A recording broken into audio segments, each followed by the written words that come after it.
여기 보시면 지금 우리 교재 97페이지입니다. 97페이지 보시면 국토종합계획이 나와요. 참고하시면 됩니다. 그리고 이 세부적인 사항들은요, 이 지금 교재에서 다 담을 수가 없습니다. 국토종합계획 하나만 가지고도 책이 한 권이거든요. 근데 이런 게 있다라는 사실을 꼭 아셔야 된다는 이야기입니다. 국토종합계획은 글자 그대로 대한민국 국토를 놓고 봤을 때, 우리나라 국토가 이래 있잖아요. 그죠? 국토 놓고 봤을 때 벨트를 4개로 나눠요. 그죠? 동쪽, 동해안, 관광벨트. 그 다음에 남쪽, 남해안 벨트라고 그러죠. 그 다음에 서쪽, 그 다음에 수도권. 이렇게 되어 있습니다. 축이 이제 4개의 축이 있죠. 그죠? 4개의 축이 있는데, 뭐 제일 중요한 건 어디입니까? 수도권이 제일 중요하겠죠. 그죠? 수도권이 제일 중요합니다. 그 다음에 중요한 데가 어디예요? 수도권 다음으로 중요한 데가? 강원도? 고향 강원도입니까? 네? 여기죠, 이게. 동남권 벨트. 부울경이라고 이야기하죠. 부울경. 그죠? 그 대한민국은 어떻게 발전을 해왔어요? 대한민국 발전의 축. 수도권이 아니고, 경부라인. 대한민국 경부라인 중심으로 발전했어요. 경부라인 중심으로. 그러다가 지금 어디가 주목받고 있다? 서쪽이죠. 서쪽. 여기 이제 뭐 때문에 서쪽이 발전을 하고 있냐면 이쪽이죠. 여기를 보고 있어요. 여기가 누굽니까? 중국. 자, 요게 이제 우리나라 현재 축입니다. 축. 그리고 지금 현재는 지금 어디가 굉장히 많이 부각되고 있냐면 최근 들어서 어디가 많이 보고 있냐면 천안 중심으로 용인, 천안 이쪽 중심으로 평택, 용인, 천안 이게 2010년 이후에 엄청나게 발전을 했죠. 엄청나게. 그죠? 그게 이제 발전을 하면서 거기에 이제 SRT, KTX 역들이 만들어지고 그 다음에 특히 용인 쪽은 지금 이런 반도체 클러스터 이런 쪽을 해가지고 상당히 이제 개발을 하고 있고, 천안하고 그 충청권이 발전을 하면서 그 중심이 어디가 있습니까? 발전의 중심축에 세종이 있죠. 세종. 여러분 서울에서 지금 세종까지 고속도로 건설되고 있는 거 아시나요? 모르구나. 모를 수 있어. 괜찮아. 네. 저는 이제 개인적으로 대한민국 수도가 세종으로 바뀔 거라고 생각하는 사람이거든요. 그 옛날부터 제가 그렇게 주장을 했습니다. 그래서 세종에 집을 사든지 땅을 사든지 해가지고 버티면 저 떼돈을 벌 거다. 우리나라에서 인구가 제일 증가하는 데가 어디죠? 인구가 감소하고 있잖아. 인구가 팍 증가하는 데가 세종이에요. 세종. 출산율이 제일 높은 데가 세종. 세종시라니까요. 엄청난 돈을 쏟아부어가지고 세종을 만들어놨잖아. 그죠? 그걸 그대로 둘 수가 없고요. 세종은 내년에 또 이슈가 될 겁니다. 세종이 우리나라 언론에서 막 부각을 받으면서 막 난리가 칠 때가 있거든요. 항상 언제 합니까? 네, 선거. 특히 대선 앞두고. 그죠? 대선을 앞두고. 우리나라에서 이러면 그 당락을 누가 지고 있어요? 대통령의 당락을 누가 지고 있어요? 여기 지고 있습니까? 여기 지고 있나? 충청권이 지고 있어요. 충청권에서. 팽팽하다가 충청권에서 표가 어디쪽으로 쏠리느냐에 따라서 다르거든요. 그러니까 그쪽 눈치를 안 볼 수가 없죠. 그래서 요 축인데, 요 축 중에서 요쪽을 좀 여러분들이 관심을 가지면서 계속 한번 봐주시고, 이제 뭐 토지를 산든지 할 때 그런 부분들을 참고해 주시면 아까 말씀드린 바와 같이 그런 부분들이 상당히 도움이 될 겁니다. 개인적으로는 저는 옛날에 세종이 되고 나서 세종에 많이 갔거든요. 한번 투자를 해본다고. 그래서 일부러 청주에서 수업도 했더랬어요. 자꾸 왔다 갔다 그런 거야. 그래서 제일 좋은 거는 공인중개사를 많이 하면 제일 좋거든. 그 청주에 가서 수업도 했습니다. 청주에서 세종까지 한 40분 하면 가거든요. 그래서 그 청주에서 합격하신 분들이 세종에서 개업을 그때 많이 했는데 그런 연유로 가가지고 하고 막 그랬습니다. 그래서 뭐 투자를 갖다가 실제로 한 적도 있긴 있는데 상당히 매력적인 데가 앞으로도 계속 세종이다 이렇게 봅니다. 세종이 가격이 엄청 폭등했다가 지금 또 많이 올라갔으니까 또 떨어지고 막 이래 되죠, 그죠? 근데 그 부침의 현상이 결국은 수렴이 어느 정도로 수렴이 될 건데 그 부침의 현상이 타 지역보다는 조금 덜하지 않을까. 왜냐하면 인구가 계속 마기 때문에 유입되고 진짜 명품 도시거든요. 가보셨나요 혹시?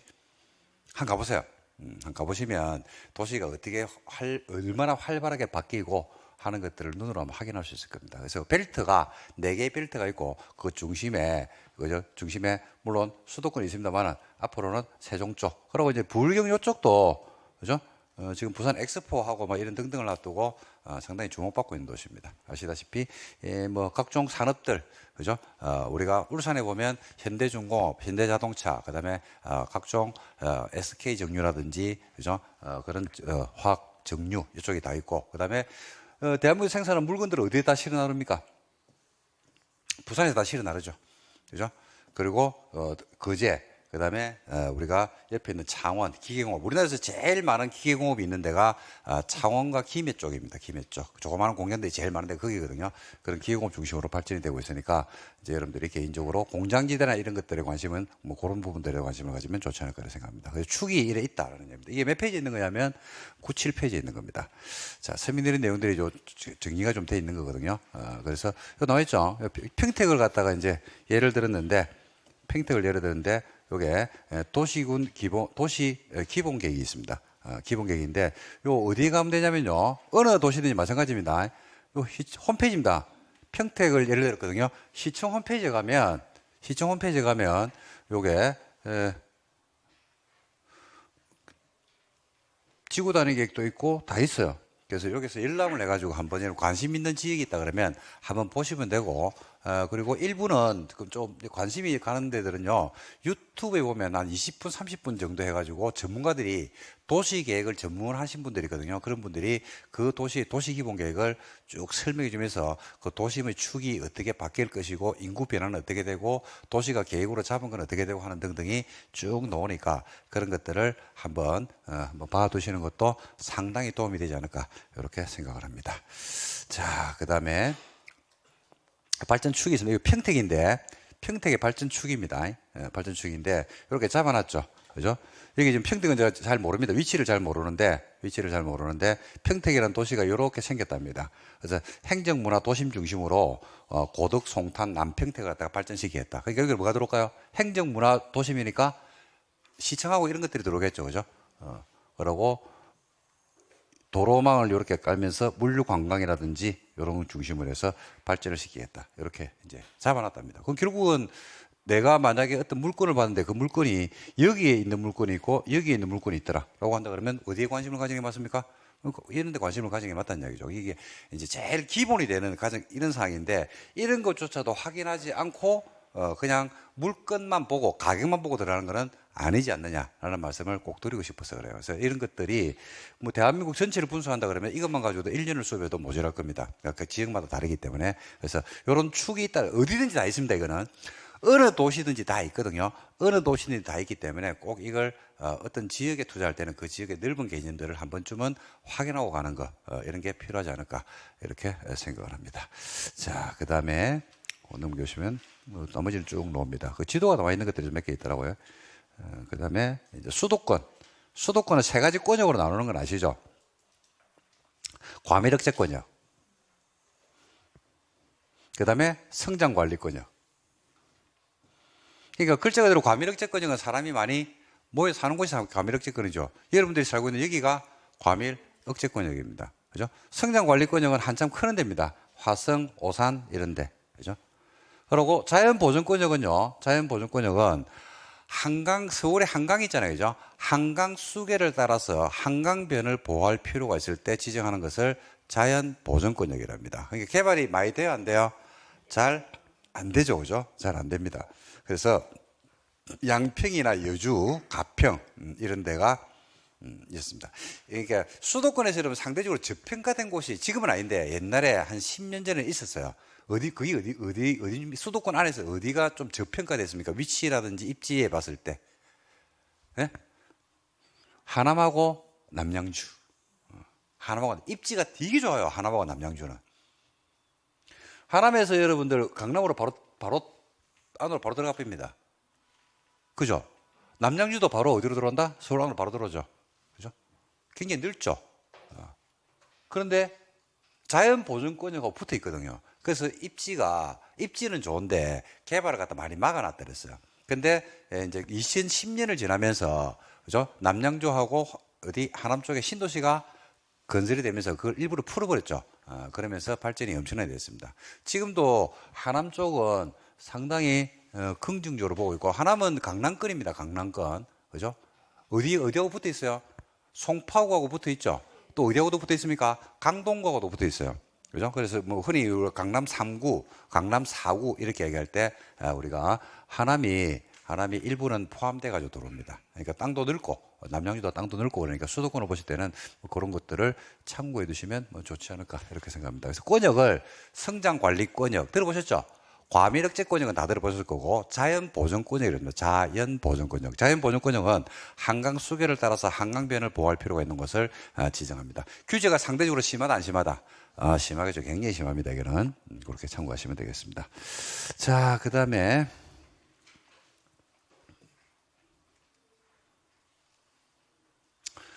뭐 세 가지 개념은 나왔으니까 한번 읽어보시면 됩니다. 뭐 토지 투자의 좋은 조건에 가서 도로가 있어야 된다, 뭐 고속도로가 있어야 된다, 뭐 이렇게 쭉 나오는데 그거는 참고하시면 되겠습니다. 이거 나와 있네. 나와 있네. 지금 어디까지 개통이 되냐면 안성까지는 개통이 돼 있네요.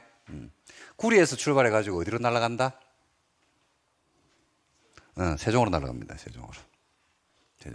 그래서 세종이 처음 만들어질 때 저는 그랬거든요. 고속도로는 반드시 생긴다. 반드시.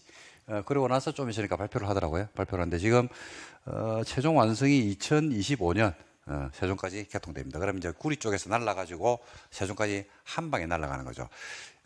KTX나 SRT를 타면요, KTX 타면 오송역이라고 있는 거 아시죠? 오송에서 세종까지 가는데 얼마나 걸리는 줄 아십니까? 네, 한 20분 걸립니다. 20분. 택시비가 한 2만 원 나옵니다. 그래서 좀 이상하죠? 그러니까 오송역이요. 오송역에서 내려가지고 청주 가는데도 한 20분, 30분 걸려요. 세종 가는데도 30분 걸리고. 그 이상한 데 만들어놨어요. 오송역을. 뭐 때문에 그걸 만들어놨냐? 정치인들의 입김 때문에. 원래는 어디로 들어가 버려야 돼요? 오송역이 아니고 어디로 KTX나 SRT가 그쪽으로 안으로 들어가 버려야 됩니까? 세종시 안으로 들어가 버려야 돼요. 세종 중심으로. 근데 안 들어가고 이상한 곳에 세워놨습니다. 이상한 곳에. 그래가지고 그때 얼마 전에 선거 있을 때 세종역을 만들어가지고 KTX 노선을 한 개 더 만들겠다라고 해가지고 그때 막 한번 막 싸우고 막 그런 거 기억 혹시 안 납니까? 안 나오나? 안 나나? 그러니까 관심이 없으면 안 들리고, 저는 관심을 계속 가지고 있으니까 들리고, 그래, 정말로 올 줄 알았다 이랬거든요. 근데 될 줄 알았어요, 그때. 될 줄 알았는데, 안 되더라고요. 안 됐는데, 또 이슈가 될 겁니다. 또 이슈 계속 될 겁니다. 계속 되면서 결국은 놓일 겁니다. 결국은. 언제 놓일까요? 언제 놓을까? 다음 대선 때가 아니고, 세종 인구가 더 늘어나면 놓여요. 세종 인구가 더 늘어나면 놓인다는 말은 세종 인구가 여러분, 이게 이제 세종의 인구가 계속 늘어날 거 아닙니까? 인구가 계속 증가한다는 말의 의미가 뭐예요? 투자 가치가 올라가는 것도 있는데 표가 많아진단 말이에요. 표. 정치인들, 그러니까 정책 결정권자들은 누구를 본다? 표를 봐요, 표. 경북 봉화는 안 본다고. 땅덩어리는 세종보다 몇 배가 늘보다 안 본다고. 누가 표가 많은지를 본다. 표가 누가 많은지를. 그럼 입김이 세지겠죠. 그러면 요구 조건을 받아줄 수밖에 없어요. 그것도 0.001% 차이로 누가 이긴다든지 그러면 이제 0.0001%로 이긴 사람이 엄청나게 긴장을 한다고. 그러니까 이제 이게 우리나라가 발전이 여러분들 아시다시피 어디가 발전이 더디냐면 서쪽, 전라도 쪽이 발전이 더디잖아요, 그죠? 또 어디? TK 내지는 PK라고 이야기를 하잖아요, 그죠? TK 내지는 PK 이렇게 이야기를 하잖아요, 그죠? 근데 정치 지역이 이제 두 군데 정치 지역이 있단 말입니다. 근데 그런 지역들은 발전이 그렇게 많이 돼야 안 돼요? 특히 뭐 보수의 성지라고 하는 대구, 그 다음에 진보의 성지라고 하는 광주, 그렇게 발전이 많이 돼 있고 막 가보면 와 진짜 이 정치인들이 막 여기다가 표를 그렇게 많이 주니까 막 발전을 시킬 것 같습니까? 발전 안 시킵니까? 안 시키죠. 왜요? 그 깃발만 꼽으면 되는데 뭐 말로 긴장을 할 필요가 없잖아. 될 듯 말 듯 이렇게 해야 되는데 수도권은 될 듯 말 듯 하거든. 줄 듯 말 듯 그러고 뭐라면 그 다음에 바로 바깥이고. 그러니까 항상 긴장하는데 그런 적도 긴장 안 해서 그렇습니다. 그래서 이제 세종이 결국 인구가 증가되고 그러고 표가 많아지고 그 다음에 요구 조건이 계속 할 거고 그럼 결국 안으로 들어갈 수밖에 없는 그런 상황이 언제가 될지 모르지만 곧 그렇게 될 거다. 그래서 이런 고속도로가 지나가는 이런 곳들 있죠, 그죠? 이런 것들이 다 투자 가치가 인정되고 이런 데는 지금 요 안으로 들어왔을 때는 아무래도 주거지가 문제인데 이런 라인이 꺼지면 물류죠, 물류가 또 이게 따라가겠죠, 그죠? 누군가 창고를 하려고 한다든지 할 때 그런 고속도로를 끼고 있을 때하고 안 끼고 있을 때하고 엄청나게 차이가 나니까 그런 부분들을 같이 이제 보시면 좋지 않을까 싶습니다. 자, 그 다음에